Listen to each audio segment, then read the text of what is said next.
Alright, what's going on? It's finally neighbourhood Reap, say Eisenberg. And I finally got to watch Doctor Who Legend of the Sea Devils, or The Legend of the Sea Devils. This is my thoughts on it. It's going to be quite a long video. So, grab yourself a cup of coffee, cup of tea, whatever you're having this morning, and just sit back and relax, and I'm going to get on with it. Yesterday, obviously it was my mum and dad's house. Now, obviously, if the BBC are listening, my mum and dad are covered by a TV license, so they were able to show me Legend of the Sea Devils. So don't get all itchy with me, BBC. Okay. With that out of the way, Legend of the Sea Devils. One, I like the new design of the Sea Devils because they're a lot more expressive. The movement of the eyes, the mouth. Well, the mouth didn't fully open, but it kind of moved open at the sides. They spoke through a little like pendant on their chest. Um, the aesthetic and the setting was really quite nice, dark and gloomy, kind of Pirates of the Caribbean kind of motif kind of thing. Um, Though one thing they didn't answer was how the Sea Devils now have swords, energy swords. Well, part of their swords are energy-like. They didn't explain how they got them, and I don't think they ever had them back in the classic era of Doctor Who and Classic Who. But anyway, the Doctor makes a point of saying all the way through the episode at different points in time, right? She goes, "The Sea Devils are from my future. I've not met them yet." And I'm like, no, no, Doctor. The Sea Devils are not in your future. They're in your past. When you were number three, when you were in your third incarnation, John Pertwee. I'm like, is this just a case of wibbly wobbly timey wimey? Because she says, I meet the Sea Devils. Well, she didn't say I meet the Sea Devils. Reading between the lines, basically, it was like she was saying that she meets the Sea Devils in the future. But we know that it's the past because it's the Doctor's third incarnation when the Doctor meets the Sea Devils for the first time. Was that just a case of bad writing that Chris Chibnall didn't pay attention or research the lore of the Sea Devils and the Doctor back in the classic era?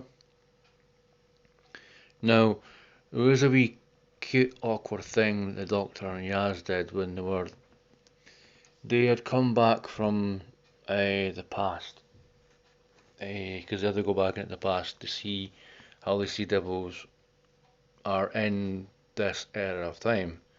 So they're at the bottom of the ocean where the TARDIS doors open.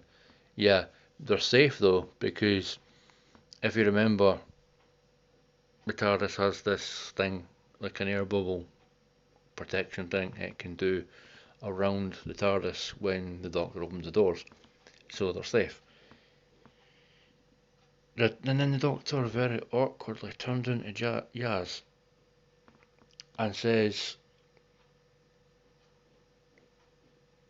I'll just need to wait till to see if I'm still recording. I probably am. If I am still recording, then as I'm saying, the Doctor turns into Yaz and says, see, I'm not a bad date. I'm like, that was a bit awkward, Doctor. Because, I mean, in this episode, I felt that the Doctor accepted that Yaz fancies her. Effectively canonising Thasmin. Um, so I'm like, oh, that's alright, that's okay, cool, cool. And but it was kind of awkward though for the Doctor to say that. just out of the blue.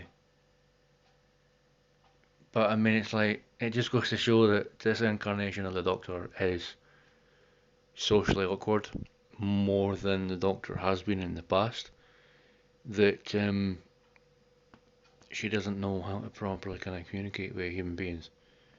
And like, but it does open up something interesting for the Doctor, though, that even though the Doctor said when the Doctor was the 12th incarnation that Time Lords are above gender politics, meaning that I didn't understand back then what the Capaldi meant when he was playing the Doctor. But now I know, now I know what he means. It means basically that the Time Lords are above human gender politics, meaning that the Doctor's not wanting to get into the whole kind of like snowflake society basically that we have in this day and age, that you can't say one thing about a certain sexuality without that certain sexuality getting offended. Obviously saying undertones of like the Doctor doesn't want to say anything to upset anybody because the Doctor's probably fully aware of the society we live in nowadays, the whole woke feminist society that is really, really bloody annoying. That people get offended at the littlest thing, you know. Where were we again? The actor that played Ji Hai, I can't think I pronounced that wrong, but the ancestor of one of the characters, the actor that played him, I've seen what he looks like out of costume, and like a model shot that he's done. He's got his hair and quite a nice pompadour kind of thing, like a front facing like quiff. And he's a handsome fella. I will give him that. I mean, like I says, I know that I'm straight, and there's no harm with a straight man like me complimenting a fella or lass if they look nice. But anyway, where were we? Gender politics.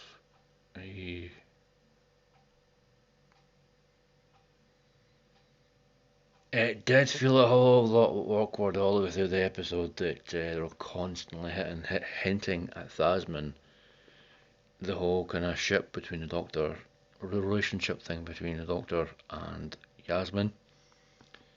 Because there's a conversation that Yas had with a Dan, and it's like, they were like, you sure you've not said to the Doctor what I said to you? And it's just like they're having a whole conversation off screen that we're not part of. And it's like, can you show that please? So that we know the context for what you're talking about. Because it didn't make a lot of sense, you know? It's like, a lot of this episode was kind of like, some of the like dialogue was like, they've had conversations off screen that we weren't part of. So we have no idea what the hell they're talking about. But the saving grace of this episode was the fact that there was a speech that Jodie gave as the Doctor near the end of the episode that the Doctor knows. She said that they were skimming stones because Yaz said basically make a wish, and she said that when she was skimming the rock to make a wish, she was saying that I wish to stay in the present. I want this to go on forever. As she was looking at Yaz. Meaning that the Doctor knows that in the next special, the final special, the centenary special, the Doctor knows that she's going to regenerate. She can feel it. Literally, you can tell that the Doctor's been thinking about it in her spare time, in her downtime, because you can tell it has affected her. You can tell the doctor's been affected by what Time said to her. But the thing is though, Time said to the doctor at the end of Flux, your time is coming to an end. No regeneration, no life. Beware of the forces that mass against you and their master, meaning obviously the master's coming back.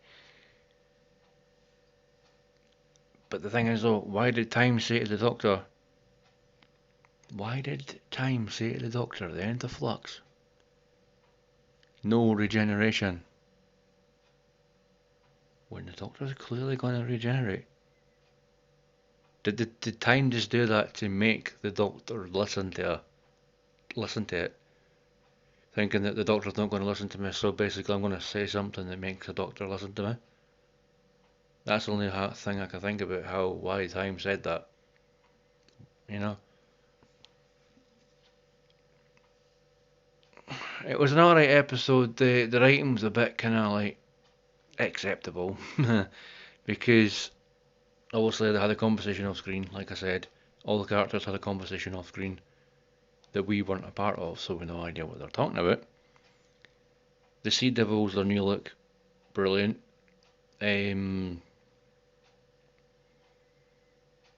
Jodie has let her hair grow out a little bit. She looks a lot nicer now that she's letting her hair grow out a little bit. She's an attractive actress, I'll give her that.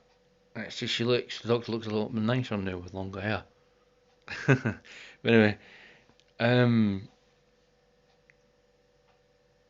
I give this episode, Legend of the Sea Devils, a 7 out of 10. Only because it was acting like we knew what they were talking about.